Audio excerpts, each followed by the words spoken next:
Olá, mais uma semana se passou e estamos aqui de volta. Lembrando a você que o programa Negócios e Soluções é uma parceria entre a TV Cultura e o Sebrae São Paulo.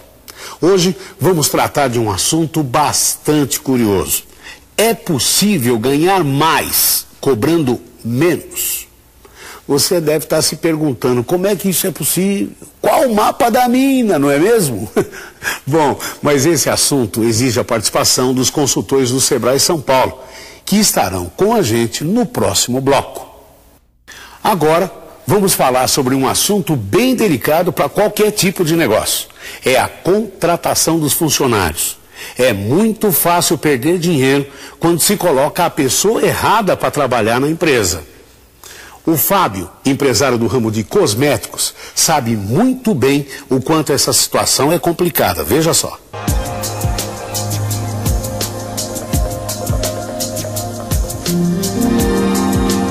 Muitas vezes o empresário ele esquece de avaliar o perfil da pessoa para aquela vaga e avalia simplesmente a pessoa. Então, durante uma entrevista, você teve afinidade com a pessoa, ela falou, ela teve uma certa empatia, a pessoa acaba pegando, o empresário fala, puxa vida, esse aí, eu gostei da pessoa, tal, e esquece de ver se ela tem as características necessárias para aquela vaga. É importante que o empresário ele tenha consciência da importância que é uma contratação bem feita, um acompanhamento do funcionário, saber da motivação, está capacitando o funcionário. Ele tem realmente que se preocupar. Na verdade, a empresa não é o empresário. A empresa não é o cliente. A empresa ela é composta pelos funcionários.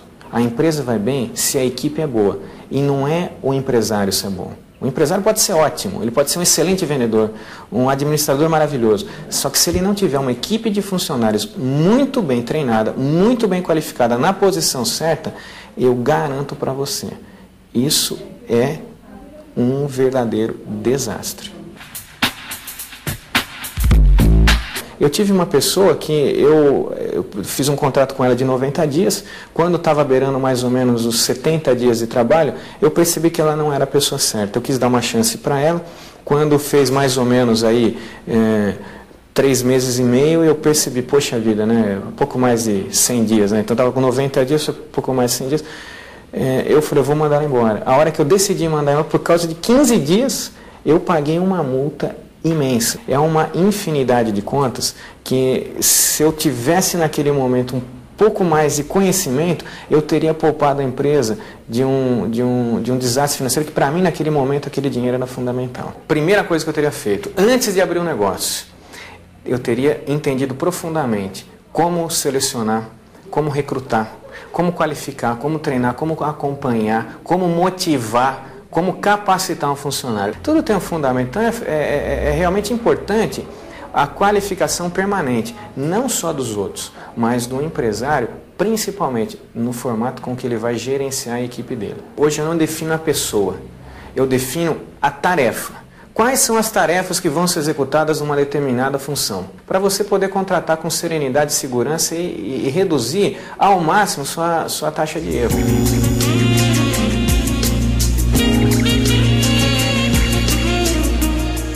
A experiência do Fábio nos mostrou que tão importante quanto contratar a pessoa certa é motivá-la sempre. Daqui a pouco você vai ver se é possível ganhar mais cobrando menos. É sobre esse assunto que a gente conversa no próximo bloco. Não perca o Negócios e Soluções. Volta já.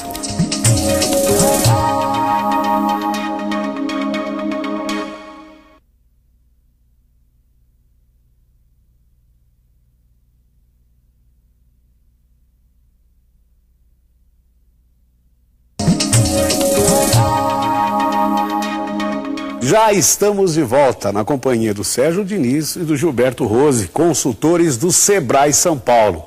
É possível ganhar mais cobrando menos? Existe fórmula para isso ou não? Parece até slogan de propaganda, né? E aí, Gilberto? Existe, sim. Desde que, sempre existe um desde que, o empresário tenha pleno domínio do seu negócio.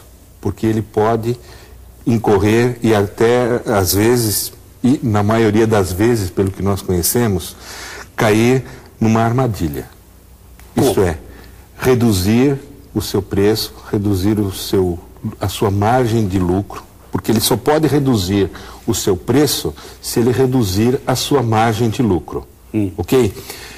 E, em escala, passar a vender mais para poder atingir uma lucratividade suficiente e necessária para o seu negócio. Porém, se ele não tiver o controle e a formatação desse preço de venda com conhecimento muito profundo, ele pode incorrer em prejuízo. Sérgio, quer dizer, eu consigo abaixar o preço, sufocar o meu lucro para ferrar a concorrência, para ganhar todo mundo, mas eu posso morrer nessa brincadeira também, se eu não conhecer direitinho o que eu estou fazendo, né? Sem dúvida. A estratégia comercial de preço baixo, primeiro, é preciso vender para lucrar. Essa é a máxima da empresa. Né?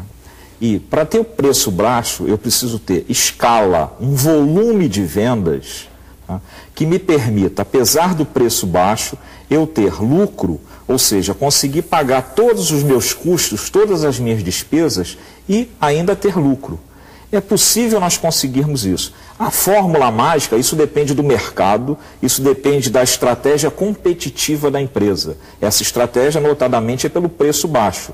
Agora, o consumidor, quando vai comprar um produto e um serviço, nem sempre ele faz a opção do menor preço. Né? Tem determinadas situações que o que nós queremos é qualidade.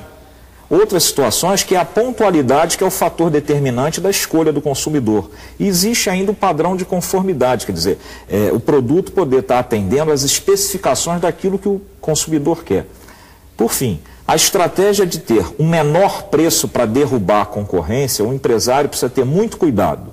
Ele precisa estar com os seus custos extremamente bem geridos, minimizar os custos para poder, através de vender no maior volume, aí é a estratégia do preço baixo, eu conseguir obter lucro. Ô Gilberto, quer dizer, então pode ser uma política suicida essa de ir na briga da concorrência só baixar o preço, porque se tem outras fórmulas, inclusive até o Sérgio acabou de falar, tem um público que não procura só o preço baixo da coisa, procura as outras coisas agregadas a isso, quer dizer, qualidade, bom atendimento, não é por aí? Exatamente. E, olha, na maioria das vezes, conforme o público-alvo, o empresário tem que conhecer profundamente essa parcela de consumidores que ele quer e deseja atender. Se for, talvez, um produto muito popular, que existem as lojas de R$ 1,99 que tem uma lucratividade baixa, que realmente ganham numa escala de vendas. Uma quantidade, né? Como o Sérgio se referiu. Porém, se for uma prestação de serviço, principalmente, onde a qualidade no atendimento é fundamental para a satisfação do cliente, aí pode ocorrer em erros, e às vezes erros fatais. Vamos ver um caso de um casal, né, que garante que conseguiu baixar preço e aumentar a lucratividade, aumentar o ganho. Será? Nesse salão pequeno e simples, o movimento é grande. Não só os preços na fachada, mas também a qualidade do atendimento atraem a clientela. Os donos são sócios no negócio e em família. Ed e a esposa Cláudia sabem muito bem que o preço faz a diferença. Eu passei por uns 2, 3 salões. Inclusive passei por um salão que tem até hoje no Largo 13, que o corte era R$ 1,50, eu ganhava 75 centavos por corte. Cortava em média 35, 40, 50 cabelos por dia, mas para pegar experiência. Do centro, Ed foi para as Perdizes, bairro de classe média de São Paulo. Depois de conhecer a Cláudia, montaram o próprio salão. E para atrair e manter os clientes, aqui preço baixo é lei. Por essa região até poderia favorecer por ele cobrar até um pouco mais caro, eu acho. Em média, salões assim do mesmo estilo do meu, eu acho que 100% menos, dependendo do que se faz. eu cobro menos. Aumentou a água, aumentou a luz, aumentou o aluguel, aumentou o meu contador, eu não repasso, eu seguro. Só que não é moleza manter o salão com os custos aumentando e a margem de lucro diminuindo. Eu, quando comecei aqui, eu abria 7 horas, fechava umas 6h30. Com o passar dos anos, passou a ser 9 da noite. E hoje tem dia que eu saio 10 horas, 11 horas da noite. Além de controlar todas as despesas para garantir um bom fluxo de clientes, o empreendedor foi buscar outro diferencial que compensa a pequena margem de lucro. Você tem que melhorar a qualidade do teu serviço. Você tem que, se você tem espaço viável, você coloca mais pessoas para trabalhar com você e com qualidade boa. Vânia veio ao salão atraída pela localização, gostou do preço e da qualidade dos serviços.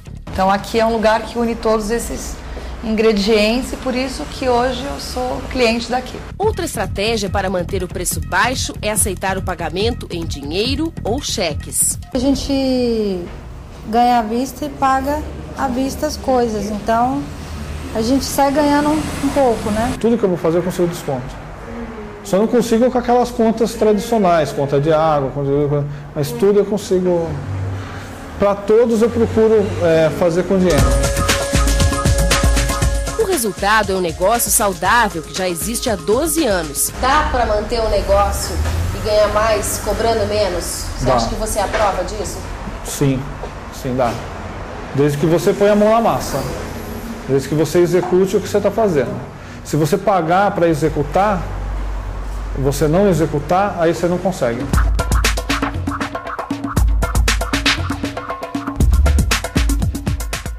Vimos aí situações realmente importantes, porque ele está trabalhando bem mais, ele fechava antes às 6, agora às 9. Se não andar da carruagem, pode ser que ele precise trabalhar a madrugada toda. Mas ele colocou um assunto muito importante, o nosso amigo empresário. Ele diminuiu o custo, né? Ele está cobrando menos, mas ele está buscando também diminuir o custo fixo dele, né? Quer dizer, é uma tática interessante essa daí, Sérgio?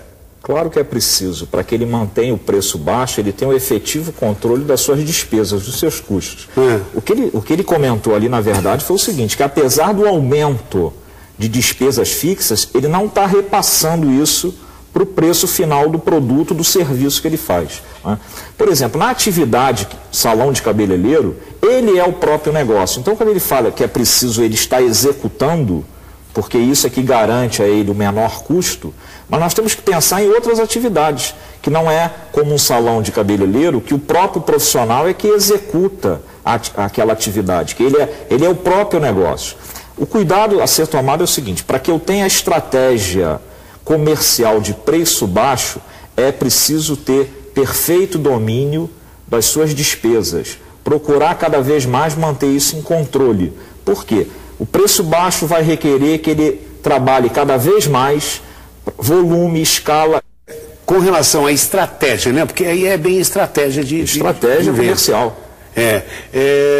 Como é que faz, por exemplo, não existe uma fórmula, né? Porque você tem negócios e negócios. Exato. Né? Vai do bom senso, vai do quê? Da pesquisa, vai do conhecimento do empresário. Vai, exatamente, aquilo que nós falamos no início, que é o domínio do negócio. É conhecer profundamente o ramo da atividade, a concorrência e, principalmente, a administração dos custos. E verificar uma margem de segurança para os riscos que podem ocorrer. No exemplo, até para ficar muito melhor ilustrado, o exemplo desse cabeleireiro. Ele aumentou o número de horas que ele trabalha, quer dizer, numa função em que ele fica em pé trabalhando, quer dizer, provavelmente a fadiga fará com que os últimos clientes terão uma qualidade menor do que aqueles que foram atendidos antes.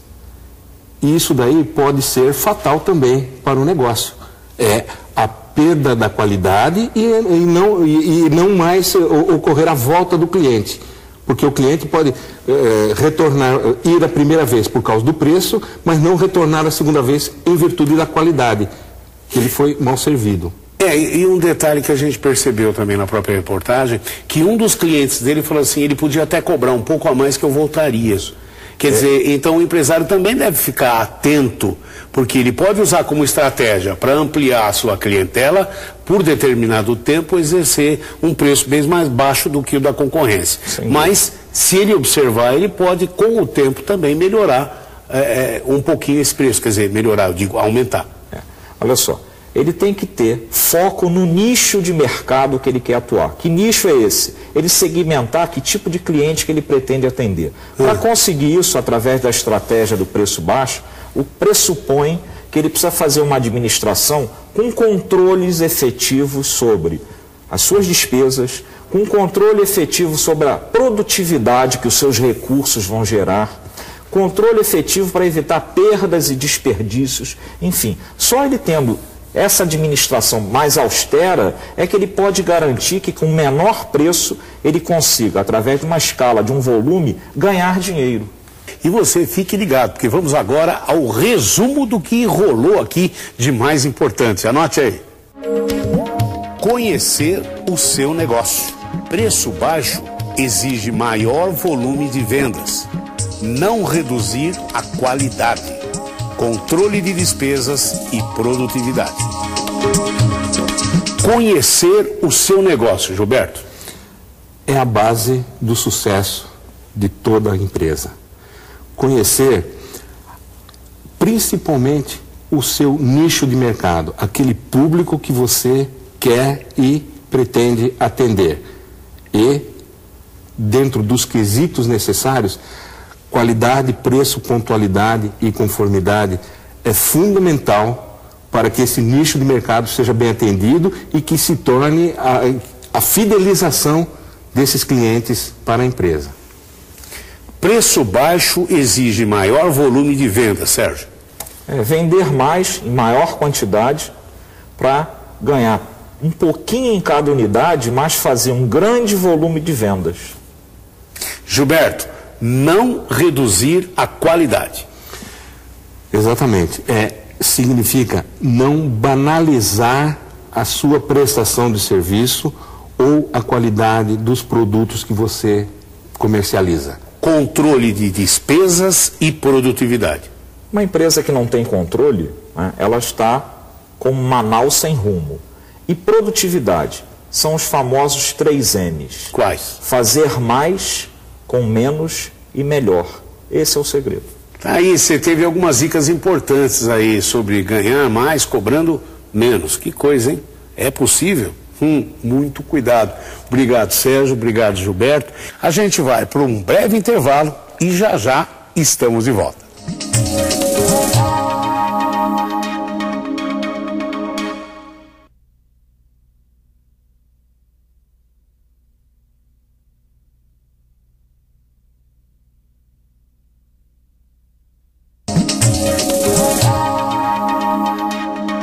O Negócios e Soluções está de volta. Para entrar em contato com a Central de Relacionamento Sebrae São Paulo, ligue para 0800 728 0202 ou pela internet no portal www.sebraesp.com.br.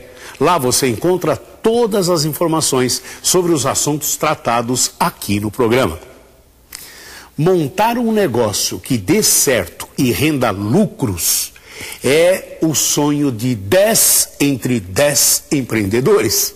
Muitos acham que é fácil e quando surgem as primeiras dificuldades, desistem do negócio. Outros dão duro, superam os obstáculos e seguem em frente. Vamos conhecer uma história muito interessante de quem acreditou que tudo poderia dar certo. Nasci em Indaial, interior de Santa Catarina.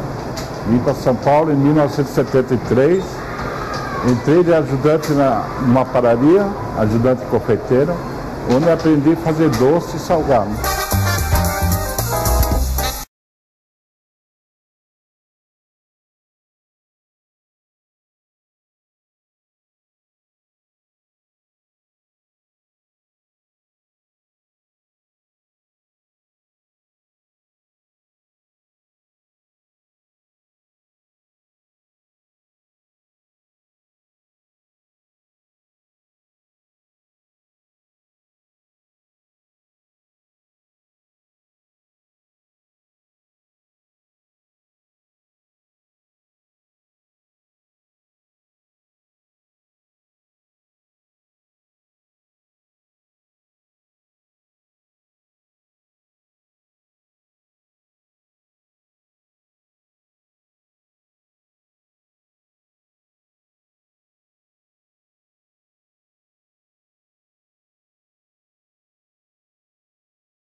Comecei com a empada, veio da família, né, da minha avó. Eu já conheci o Adelino, porque o Adelino, ele trabalhava num buffet de um amigo comum.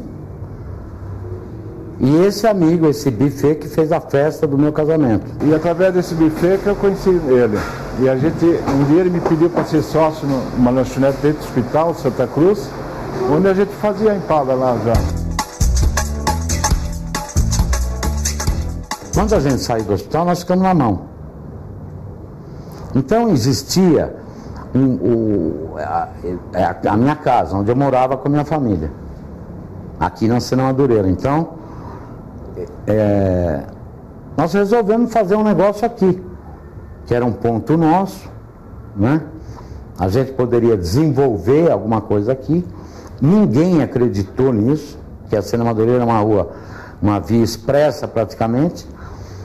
Não passa ninguém a pé, não tem comércio, não tinha nada. Na época era uma coisa assim meio de doido, né? Ninguém acreditou, a não ser eu e o sócio. Compramos um trailer usado, minúsculo. Havia um muro na frente da casa, nós mesmo abrimos uma janela, que efetivamente era para abrir a janela do trailer. E abrimos, a gente quebrou uma janelinha no muro e pôs o trailer encostado no muro que dava para a calçada. Então a gente comprou muita coisa usada, Foi um começo bravo mesmo. Foi na raça mesmo, foi na raça. Eu tinha muita força de vontade, amor para vencer, eu, José Antônio. E foi muito o amor, o interesse de aprender mais, cada vez mais. Hoje nós temos 7 unidades no total, né? Aproximadamente 180 a 200 empregos diretos, uma média de faturamento de 80 a 100 mil, vamos dizer, de média. Chego aqui 5 horas da manhã, começo a fazer os recheios. E a gente precisa de exemplo, eu acho que a gente precisa de sonho, porque senão qual é a perspectiva de vida?